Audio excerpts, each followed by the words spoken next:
मुख्यमंत्री जी बिल्कुल ठाला आदमी है। जब यहाँ अपने सीएमआर में मन नहीं लगता तो दिल्ली चले जाते हैं।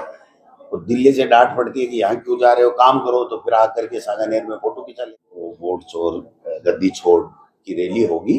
हम लोग एआईसीसी से संपर्क में हैं। कौन वहां पर नेता आएंगे।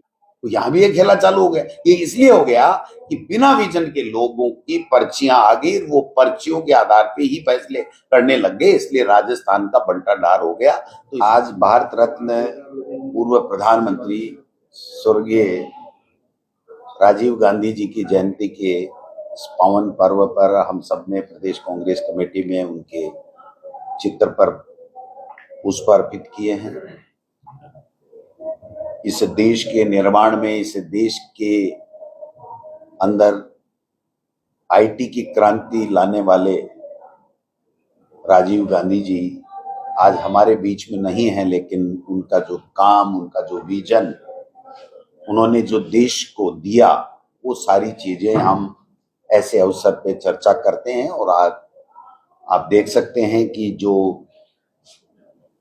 आईटी की क्रांति आई है, कंप्यूटर, मोबाइल, ये सब राजीव गांधी जी उस वक्त 21वीं सदी का सपना लेकर के आए थे और लेकर के आए थे। 18 साल के नौजवान को वोट का अधिकार, नई एजुकेशन पॉलिसी और देश का पूरे विश्व में मान और सम्मान बढ़ाने का काम किया। ग्राम पंचायतों और नगर निकायों को 73वां और 74वां संविधान संशोधन करके उन्होंने महिलाओं का आरक्षण, ओबीसी का आरक्षण, एससी एसटी और सारी की सारी व्यवस्थाएं करके, और 5 साल में अनिवार्य रूप से ये चुनाव होने चाहिए, ये संविधान में संशोधन करके दिया। अनेकों अनेकों ऐसे काम हैं जो आज हमारे देश को सर्वोच्च शिखर पर ले जाने के लिए हम सब लोग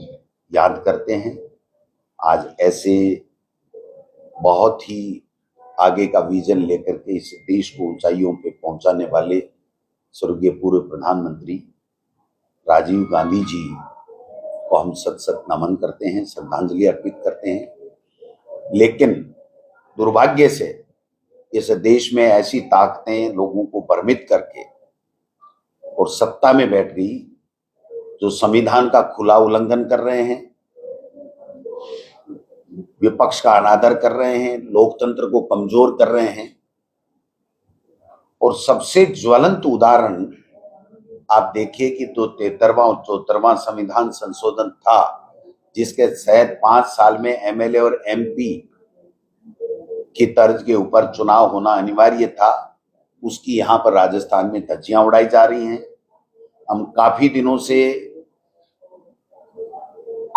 हर मंच के ऊपर ये बात कर रहे थे, जनता के बीच में भी कह रहे थे, प्रेस कॉन्फ्रेंस के माध्यम से, आपके माध्यम से भी ये बात बता रहे थे कि आप संविधान का उल्लंघन कर रहे हो, लोकतंत्र को कमजोर कर रहे हो, और जो शासन प्रशासन, जो पंचायत राज और नगर निकाय में होता है, उसमें शून्यता आ गई है।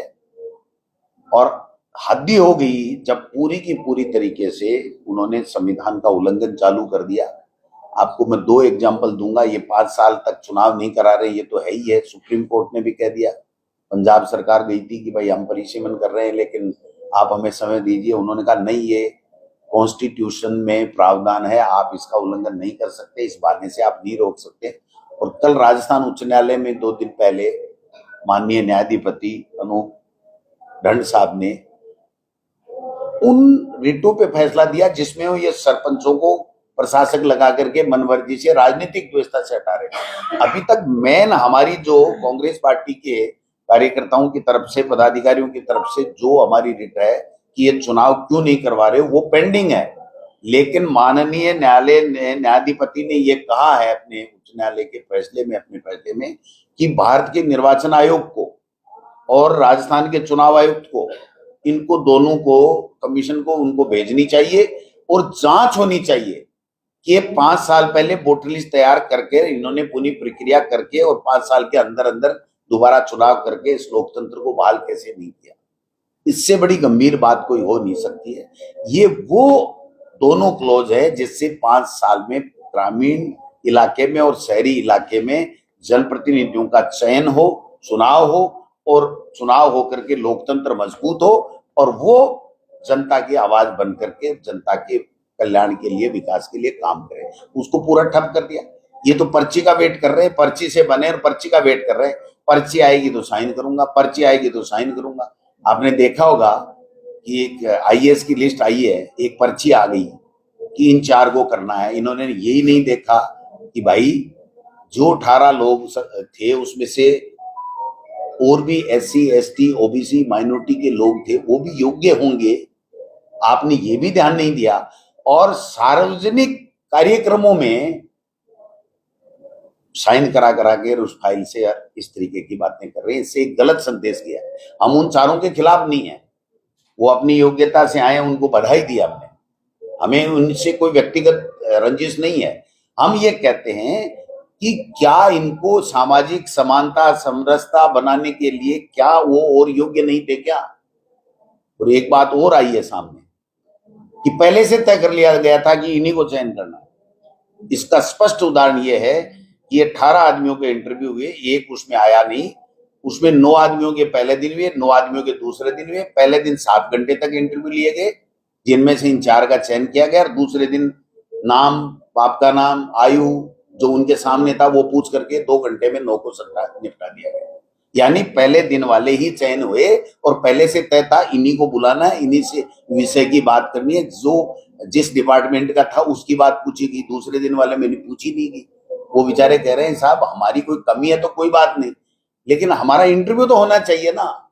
ये आज एक उदाहरण नहीं है, ये दोबारा भी जो आवेदन लिए गए हैं वो आनंद फानन में अपने चहेतों से फार्म भरवा लिया और जून जुलाई तक लेते हैं, अब अप्रैल तक लेकर के एक व्यक्ति तो कोर्ट में, ट्रिब्यूनल में चला गया कि साहब मेरा भी नाम एप्लीकेशन में ऐड कर लो। 37 शायद लोग हैं, तो उसके लिए कह दिया कि भाई नहीं, आप तो अपने तो इसकी अपील करो डीबी में, जो इसने ट्रिब्यूनल ने फैसला दिया। तो ये दादागिरी हो गई ना, पहले से तय हो गया। और वहां लिटरल एंट्री के माध्यम से चाहे जैसे आरएसएस के लोगों को आईएएस बना रहे हैं, वहां दिल्ली में तो बड़ा खेला चल रहा है, तो यहाँ भी एक खेला चालू हो गया। ये इसलिए हो गया कि बिना विजन के लोगों की पर्चियां आ गई, वो पर्चियों के आधार पे ही फैसले करने लग गए, इसलिए राजस्थान का बंटाढार हो गया। तो इसको बचाने के लिए, ये चुनाव कराने के लिए हमारे जो कांग्रेस पार्टी ने जो अच्छी योजनाएं, अच्छे कानून बनाए थे, उनको ये कमजोर कर रहे हैं। इन सब के लिए हम लोग आंदोलन कर रहे हैं। आज भी हमारे राजीव गांधी पंचायती राज संगठन के द्वारा जो कार्यक्रम किया जा रहा है वो कार्यक्रम भी होगा और इसको और गति देंगे हम। कि ये चुनाव नहीं करा पाएंगे, मैं आज कह रहा हूं आपको, चुनाव नहीं करा पाएंगे। जो ओबीसी की जो तय करना है कि सुप्रीम कोर्ट का फैसला है कि पहले ओबीसी का सर्वे करके पता लगाओ कितनी है, जो आप जितना आरक्षण दे रहे हो उतने हैं कि नहीं है, क्या है। तो उस आयोग को तो पेन पेंसिल गाड़ी घोड़े नहीं दिए अभी तक। वो कह रहे हैं वो पन्ने की रिम ही नहीं दी हमको। रिम क्या होती है? रिम में तो जानता नहीं, रिम होती है। हाँ, रिम, वो जो दस्ता होता है ना, सफेद सफेद इतना सा, 200-200 रुपए का, तो वो ही नहीं दिया इनको। वो कह रहे हैं कुछ नहीं। अभी आज उनका मदन लाल जी का जो इसके चेयरमैन है, वो ये कह रहे हैं अभी तो समय लगेगा। और ये चुनाव राज्य निर्वाचन आयोग मधुकर गुप्ता कह रहा है मैं 2 दिन में जारी कर दूंगा। आज 2 का कह रहा है, कल 10 का कह गया। होगा, हो सकता है करेगा, नहीं करेगा, वो भी बेचारा क्या है, महीने भर का मेहमान है, तो उसकी भी मानेंगे कि नहीं मानेंगे। तो वो तो पहले से ही तड़प रहा है, लेकिन उसकी तड़पान का हो क्या रहा है बताओ। ये इनको जब कहते हैं तो ये कहते हैं पर्ची नहीं आई भाई साहब, हमारे पर्ची का सिस्टम है, पर्ची से चलेगा सारा काम। जब पर्ची आ जाएगी तो हम तय कर देंगे। तो मैं समझता हूं कि ये सारी चीजें हैं, आप सबके सामने हैं। ऐसे एक महान हमारे नेता जो पूरे देश को एक विजन दे करके कि दुनिया में हिंदुस्तान का डंका बजा के गए। और एक तरफ मोदी जी हैं, रोजाना टेरिफ की करंट खा रहे हैं, कभी टेरिफ का करंट खा रहे हैं, कभी कहाँ जा रहे हैं, कभी कहाँ चल रहे हैं। विदेश नीति नाम की कोई चीज ही नहीं है। इनको पता ही नहीं है रूस से क्या संबंध रखने हैं, चाइना से क्या रखने, पाकिस्तान से। और अगर चाइना में ज्यादा घुस गए ना तो चाइना इनका हिंदुस्तान का वो हाल कर देगा जो इनके समझ भी नहीं आएगा। इसलिए ये जो विदेश नीति है ये पूरी तरीके से हमारे केंद्र की सरकार की फेल है और इसका खामियाजा पूरे देश को उठाना पड़ेगा। और यहाँ जो पर्चियों से बैठ के उसका राजस्थान को खामियाजा उठाना पड़ रहा है, ये बात मैं कहना चाहता हूँ। हाँ, मोर चोर नहीं, वोट चोर। हाँ, वो वोट चोर गद्दी छोड़ की रैली होगी। हम लोग एआईसीसी से संपर्क में हैं, कौन वहां पर नेता आएंगे और सितंबर 7 से पहले पहले हम इस रैली को अंजाम देंगे। स्थान हम जल्दी 1-2 दिन में निर्धारित कर लेंगे। कोई जरूरी नहीं वो जयपुर में ही हो, पूरे स्टेट में कहीं भी हम लोग कर सकते हैं। तो हमारे सीनियर नेताओं से भी बात कर रहे हैं और हम हाईकमान से भी संपर्क में हैं कि उनको कब क्या शेड्यूल बैठता है, कब टाइम दिया जाएगा, उस हिसाब से हम लोग। मुख्यमंत्री जी दिल्ली दौरे पे हैं, भाजपा के सांसदों से ये मीटिंग कर रहे हैं, कांग्रेस के सांसदों को बुलाया है। मुख्यमंत्री जी बिल्कुल ठाला आदमी है। जब यहाँ अपने सीएमआर में मन नहीं लगता तो दिल्ली चले जाते हैं, और दिल्ली से डांट पड़ती है कि यहाँ क्यों जा रहे हो, काम करो, तो फिर आकर के सांगानेर में फोटो खिंचा लेते हैं, फिर 2-4 दिन समीक्षा की बातें करते हैं, और फिर उसके बाद में फिर कोई कहता है चलो दिल्ली चलते हैं, तो दिल्ली चले जाते हैं। मैं ये कह रहा हूँ, ये दिल्ली में रखा क्या है? दिल्ली तो विदेशों में घूम रही है, देश का प्रधानमंत्री तो विदेशों में दौरे पे है, कौन मिलता है इनसे? अब ओम बिरला जी से ही मिलना है तो हॉटलाइन से ही बात कर लो, क्या दिख रहा है? फेस टाइम चल रहा है आजकल, तो उसको भी कोई हो गया क्या, उससे बात कर लो रोजाना।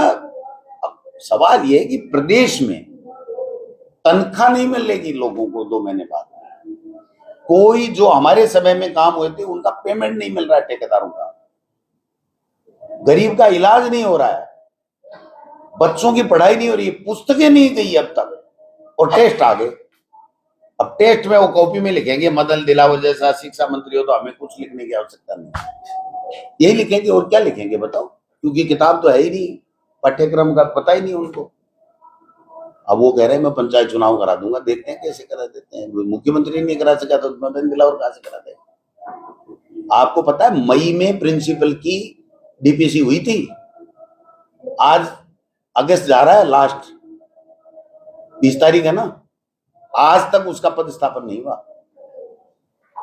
क्या कर रहे, तमाशा लगा रखा, कुछ नहीं है, जीरो सरकार है ये।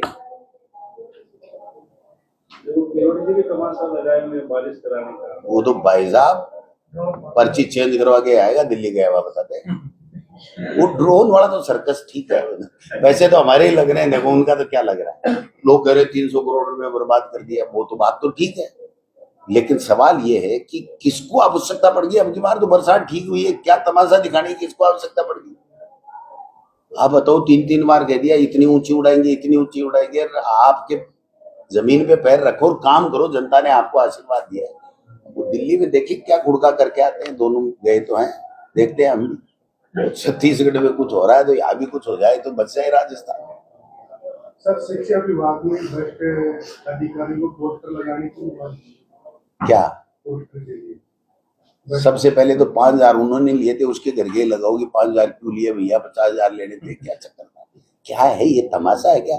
आप किसी के जब तक केस हो करके एफआईआर हो करके वो सजा याफ्ता नहीं हो जाए तब तक आप किसी को किस तरीके से कैसे लांछित कर सकते हो? इनको पूछो कि आपने जितनों को सस्पेंड किया उसमें से बहाल कितनों को कर दिया, अच्छी पोस्टिंग कितने को दे दी? मैं बता दूं आपको, 9 तो मेरे पास में है, जो भारतीय भवन से पर्ची आई उसको वापिस तत्काल बहाल कर दिया। तो किसके चिपकाओगे? आपके चिपका देंगे लोग।